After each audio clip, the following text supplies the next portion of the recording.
આજે એટલે કે 12 ઓગસ્ટ આંતરરાષ્ટ્રીય યુવા દિવસ તરીકે ઉજવાય છે.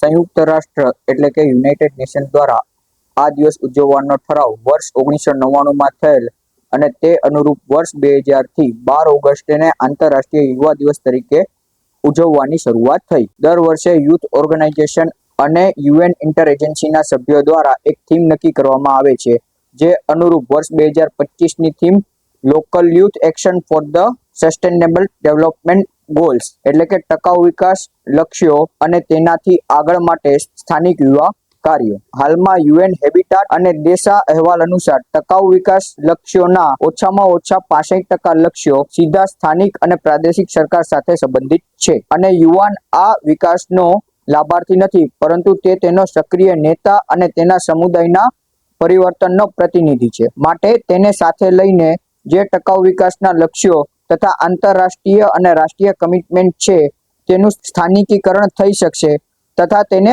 વાસ્તવિકતામાં ફેરવી શકાશે. વર્ષ 2024ની થીમ for clicks to progress for sustainable development એટલે કે ક્લિકથી પ્રગતિ સુધી ટકાઉ વિકાસ માટે યુવા ડિજિટલ માર્ગે